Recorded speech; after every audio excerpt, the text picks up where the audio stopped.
Bonjour, mon nom est Simon Coulombe. Je suis professeur agrégé au département des relations industrielles à l'Université Laval et titulaire de la chaire de recherche relief en santé mentale, autogestion et travail.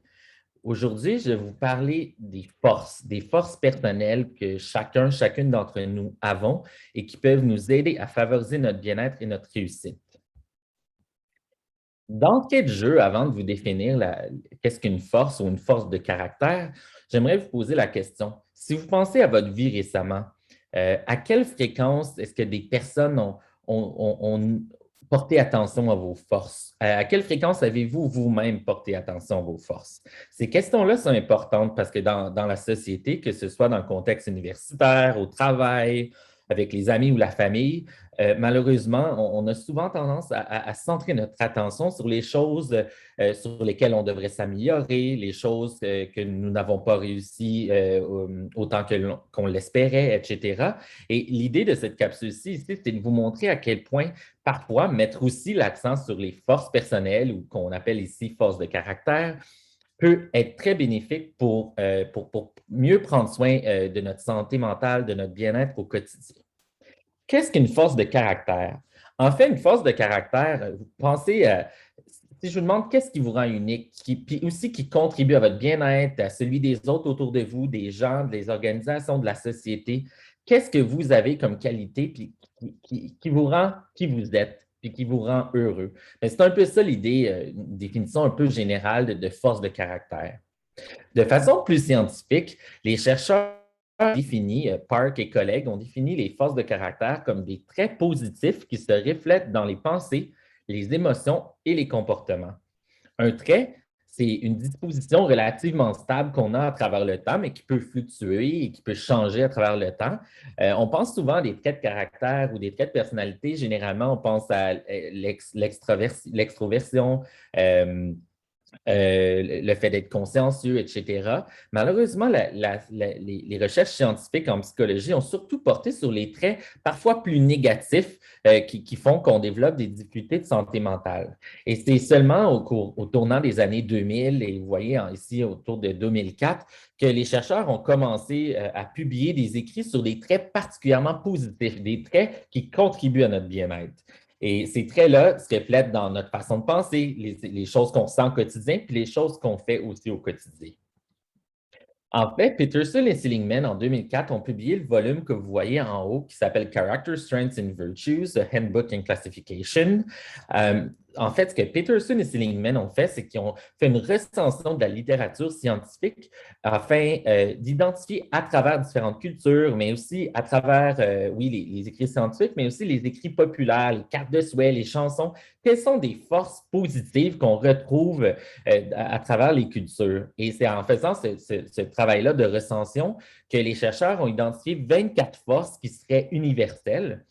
Ces forces-là, donc, ce sont des traits positifs que les personnes peuvent avoir et à différents degrés. Donc, on a tous et toutes des forces. Parmi les forces que vous voyez ici, certaines d'entre nous vont avoir davantage telle force plus fortement que d'autres, mais on a tous des forces qu'on a jusqu'à un certain degré. Les forces ont été classifiées en 6 grandes catégories qui sont appelées des vertus. Les forces, par exemple, vous voyez les catégories ici, sagesse et connaissance, bien, ça fait référence à des aspects liés à l'intellectuel, à la soif d'apprendre, par exemple, l'amour de l'apprentissage, la créativité. Le courage, c'est des forces qui sont centrées sur la bravoure, la persévérance malgré les obstacles, ou l'enthousiasme, aussi parfois appelé vitalité, avoir de l'énergie, de la vitalité dans la vie. L'humanité, ce sont des forces davantage axées sur les relations humaines, la bienveillance, l'amour, mais au sens, oui, l'amour qui peut être de l'amour romantique, mais aussi de l'amour au sens de l'amitié, l'amour pour son prochain en général, l'intelligence sociale. La justice, c'est des forces axées sur davantage le collectif, l'honnêteté envers les autres, le leadership lorsqu'on est dans des situations d'équipe ou des situations où on peut prendre un certain lead justement sur une situation. La collaboration entre les membres d'une équipe. Donc, certains d'entre nous sont particulièrement forts ou fortes sur ces forces-là et d'autres un peu moins. C'est normal. On a toutes des forces sur lesquelles dans lesquelles on se reconnaît davantage. La tempérance, c'est des forces davantage axées sur l'humilité, par exemple, la modestie, la prudence, l'autorégulation de ses émotions. Et finalement, la transcendance, ce sont des forces à connotation un petit peu plus spirituelle, justement. Ça inclut la spiritualité ou la religion.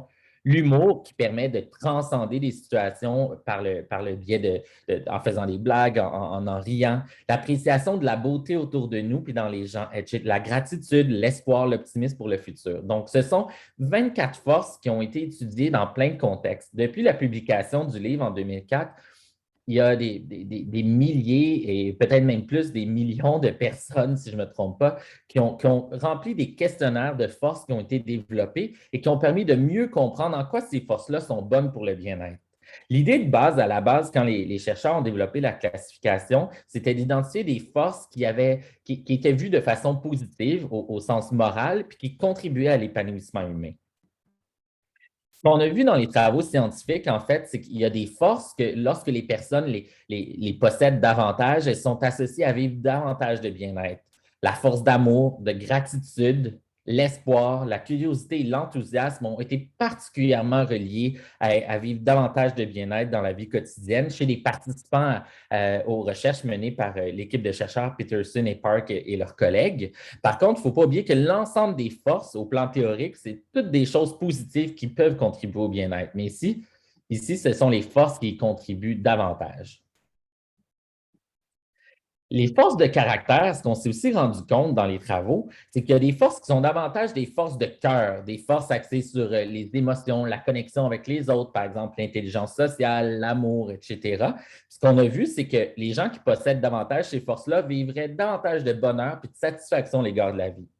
Mais il y a aussi des forces davantage intellectuelles, des forces de tête, comme l'amour de l'apprentissage, la curiosité, qui ont été associées plutôt à des indicateurs d'accomplissement intellectuel.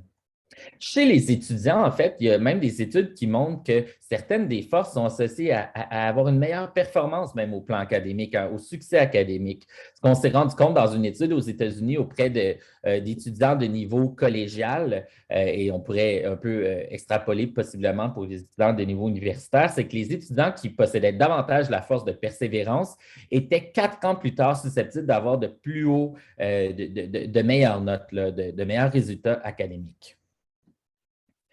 Si vous êtes intéressé à connaître vos forces, puis je pense que c'est ça qui est le fun aussi, qui est intéressant de voir l'aspect pratique dans la capsule, je vous invite à aller sur le site Internet que vous voyez ici, puis c'est gratuit, puis je ne fais pas partie de cette équipe-là, mais c'est un site Internet qui s'appelle Values in Action Survey, qui va vraiment, environ 15 minutes, il y a beaucoup de questions, mais va vous aider à mieux voir quelles forces vous avez parmi les 24 là, qui étaient à l'écran précédemment. L'idée du test, c'est qu'à la différence de d'autres tests où on vise à comparer les personnes une à l'autre, ici, c'est un test qu'on dit ipsatif. Ça veut simplement dire qu'on va vous dire à la fin, OK, bien voici vos forces principales, donc votre top de vos forces. Voici les forces que vous possédez un petit peu moins. Voici les forces qui ne sont vraiment pas votre force, justement. Et l'idée, c'est vraiment que chacune d'entre nous, vous allez obtenir le rang pour chacune des forces, lesquelles sont plus saillantes et lesquelles le sont un petit peu moins. Les forces les plus saillantes, c'est les forces que les chercheurs ont appelées les forces signatures. Les forces signatures, c'est généralement à peu près le top 5, les forces que les gens, lorsqu'ils font le questionnaire, se retrouvent dans leur top 5. C'est des forces qui, généralement, on montre la majorité du temps dans la vie. La personne elle-même, généralement, va reconnaître ces forces-là comme lui appartenant. Les autres aussi vont voir ces forces-là. Puis ces forces-là, lorsqu'on les utilise, ont tendance à nous donner de l'énergie, à nous donner de l'énergie au lieu de nous prendre de l'énergie puis nous vider de notre énergie. Puis un sentiment vraiment d'authenticité, d'être qui l'on est lorsqu'on utilise ces forces-là. Et lorsqu'on fait des choses qui mettent à profit ces forces-là, on dit qu'on est motivé de le faire juste de façon intrinsèque. Ça veut dire juste parce qu'on utilise cette force-là, parce qu'on fait cette activité-là, ça nous motive et pas pour des renforcements externes. Donc, l'idée, à faisant le questionnaire, c'est que vous allez pouvoir voir quelles sont vos forces signatures et voir est-ce qu'il y a moyen même de les mettre à profit dans votre vie plus souvent. Puis il y a aussi d'autres approches qui mettent plutôt l'accent sur l'idée que vous avez peut-être des forces qui ne sont pas nécessairement les plus fortes, mais qui sont modérément, qui vous représentent modérément, mais peut-être que vous pouvez aussi les développer. L'idée n'est pas de changer qui vous êtes, mais il y a peut-être des façons dans le quotidien de plus intégrer d'autres forces. Ce qu'on a vu dans certaines études, c'est que l'usage des forces dans notre quotidien, l'utilisation des forces est associée aussi à vivre davantage de bien-être et davantage d'épanouissement. Il y a même des interventions ou des activités pratiques qui peuvent vous aider à vivre davantage de bien-être en relation avec vos forces. En fait, une activité qui est la présente que vous voyez à l'écran, c'est l'idée de compléter le questionnaire en ligne. C'est gratuit et ça va vous donner, comme je l'ai dit, le top 5, vos forces signatures. Et après ça, l'activité vous demande pendant une semaine, utiliser une ou plusieurs de ces forces-là, ça varie d'un auteur à l'autre. Utilisez pendant une semaine une ou plusieurs de vos forces signatures de façon nouvelle et différente à chaque jour. Ça peut être dans le contexte de vos études, votre travail ou votre vie personnelle. Mais vous devez vous pousser à essayer une nouvelle façon d'utiliser une de vos forces signatures et faire ça pendant environ une semaine. C'est très surprenant. Ce qu'on s'est rendu compte, c'est que dans les travaux scientifiques, c'est que ce genre d'activité-là, oui, ça ne va pas changer votre vie complètement, mais ça peut vraiment amener, pardonnez-moi l'anglicisme, un petit boost de bonheur. En fait, ça a été associé à davantage de bonheur et vivre moins de symptômes dépressifs jusqu'à 6 mois plus tard, suite à l'activité. Ce qu'il faut dire, c'est que parfois, en faisant l'activité, ça nous donne même le goût de continuer suite à l'activité après la première semaine. Donc, des fois, on a le goût de continuer puis de mettre ces trucs-là puis d'essayer d'utiliser nos forces de façon différente, même après. Et c'est probablement ça qui fait que l'effet positif pourrait perdurer jusqu'à 6 mois plus tard. Donc, je vous invite à essayer de mettre ça en place dans votre quotidien si ça vous tente, puis ça vous permet en même temps d'explorer vos forces puis de les mettre à profit. En soi, c'est le fun d'utiliser nos forces, mais aussi ça peut donc avoir des bénéfices secondaires d'améliorer votre bien-être jusqu'à un certain point. Il y a aussi plein de travaux, je sais que vous êtes étudiant, mais il y en a plusieurs, certains d'entre vous qui travaillez aussi à l'extérieur de vos études ou plus tard dans votre vie professionnelle.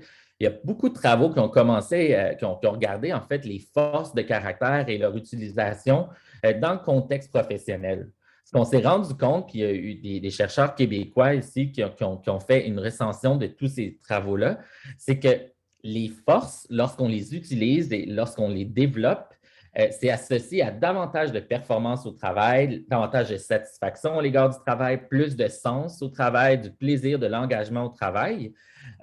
Puis souvent, on se rend compte que le fait d'utiliser des forces, ça influence positivement ces résultats-là, parce que les forces, lorsqu'on les utilise et lorsqu'on les développe, ça nous fait vivre des émotions positives. Donc, c'est ça le mécanisme entre les forces et les résultats positifs au travail. Par contre, il y a un bémol aussi, il faut faire attention, les forces, il ne faut pas trop les surutiliser. Parfois, dans certains contextes, vouloir à tout prix utiliser une force peut ne pas être adapté au contexte, puis ça peut avoir un effet contre-productif, un effet négatif. Tout ça, depuis tantôt, je vous parle un peu de votre rôle personnel. Vous pouvez essayer d'utiliser davantage vos forces, de travailler vos forces. Mais ce qui est important aussi, c'est de voir que les environnements dans lesquels on vit, que ce soit à l'université ou les milieux de travail, la famille, bien, les autres aussi peuvent soutenir nos forces. En fait, il y a une étude ici qui a été faite en milieu de travail. On a demandé aux employés leur perception de jusqu'à quel point leur organisation soutient activement leurs forces, en leur posant des questions comme celles que vous voyez. L'organisation me donne l'opportunité de faire ce pourquoi je suis doué. L'organisation veille à ce que mes points forts soient en adéquation avec mes tâches, etc. Donc, l'adéquation, la congruence entre les forces et ce qui est demandé de moi. Ce qu'on se rend compte, c'est que les personnes qui ont des perceptions plus positives de ça, ils vivent davantage d'engagement au travail, de satisfaction à l'égard de la vie, puis moins de symptômes d'épuisement professionnel. Donc, l'idée, c'est aussi, en tant que société, que nos milieux de vie s'améliorent pour mieux soutenir, mieux reconnaître les forces des personnes. Ça m'amène, puis ça finit bientôt la capsule, sur le concept de strength spotting, identifier ou spotter, en guillemets, les forces. En fait, le strength spotting, c'est reconnaître, identifier ses forces, pardon, il y a une petite erreur, identifier ses forces et celles d'autrui, Et ça peut être un processus naturel dans le quotidien. Donc, certaines d'entre nous faisons ça de façon naturelle lorsqu'on parle à certaines personnes de voir reconnaître une force, le souligner. Mais il y a aussi des moyens formels de le faire. Donc, en passant des questionnaires, comme je vous ai montré tantôt, on peut identifier nos forces. Mais on peut aussi le faire passer à des amis et partager, puis ça nous permet de mieux connaître les forces de nos amis. Ce qui est intéressant, c'est que le strength spotting, il n'y a pas tant de travaux sur le sujet, mais une hypothèse qu'on peut faire, c'est que ça amène un bénéfice pour la personne. Par exemple, si je vous dis mais je vois que ce que tu viens de me dire, c'est le fun, ça montre que tu es tellement persévérante. Mais si je sens quelqu'un, mais ça peut faire du bien à la personne. Ça va lui permettre de reconnaître sa force puis peut-être de l'utiliser davantage même dans le futur. Mais ça peut aussi me faire du bien à moi parce qu'on a les humains, on veut être en contact avec les autres, on veut être pro-social. Donc, ça pourrait avoir même un effet bénéfice pour moi qui est la personne qui fait le strength spotting. Le strength spotting, quelques trucs, ça ressemble un peu à ce que j'ai dit plus tôt, mais quelques trucs si vous voulez vous aider à identifier vos forces ou les forces des autres. Qu'est-ce qui vous donne un petit buzz d'énergie? Qu'est-ce qui, chez votre mère, vos amis, votre conjointe, semble leur donner de l'énergie? Qu'est-ce qui semble authentique? Si vous pensez à votre conjoint ou conjointe, qu'est-ce qui semble être vraiment caractéristique de cette personne-là? Qu'est-ce qui semble naturel? Quelque chose de naturel, c'est quelque chose qui revient, entre guillemets, au galop, qui revient souvent. Qu'est-ce qui semble revenir souvent comme force? Puis, lorsque les gens autour de moi parlent de certaines caractéristiques, est-ce que des fois, je vois plus de passion, d'énergie ou d'engagement? Si je parle, par exemple, ou de certains projets aussi, si je parle d'un projet créatif, puis j'ai beaucoup de passion, d'énergie, d'engagement, ben, c'est peut-être signe que une de mes forces, c'est la créativité. Donc, il faut être à l'écoute aussi du ton de voix des personnes autour de nous pour voir comment ils parlent des choses, des choses, des activités du quotidien. Ça peut nous donner des indices sur les forces de ces personnes-là. En terminant, différentes options pour s'engager. Parmi les forces que vous aurez identifiées dans le questionnaire, dans votre top 5, ou même dans d'autres forces qui ne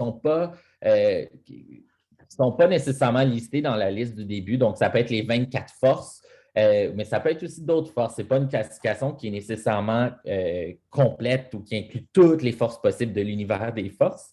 Donc, parmi ces forces-là, identifiez-en quelques-unes qui sont votre signature, votre top 5 en fait. Identifiez ensuite une ou deux façons nouvelles d'utiliser une ou plusieurs de ces forces-là à l'université, au travail ou à la maison dans les prochaines semaines. Puis engagez-vous à essayer cette activité-là. Vous allez voir, ça pourrait vous apporter des bénéfices, des bénéfices et des impacts positifs dans votre vie, sur votre bien-être, sur votre santé mentale. Finalement, dans l'esprit du strength spotting, réfléchissez à une chose que vous pourriez faire durant la session d'hiver afin d'aider un employé à l'université, dans votre vie, un collègue au travail, un ou un étudiant, un collègue ou un membre de votre famille à reconnaître ou utiliser ses forces. L'idée, c'est essayer d'aider, faire un peu de strength spotting, puis d'aider les personnes à faire du strength spotting. Puis c'est comme ça qu'en mettant en commun nos efforts, puis c'est des petites choses ben, qu'on va peut-être faire en sorte de créer des climats plus soutenants dans la société pour que les forces des personnes puissent s'actualiser au bénéfice des individus, mais aussi de la société.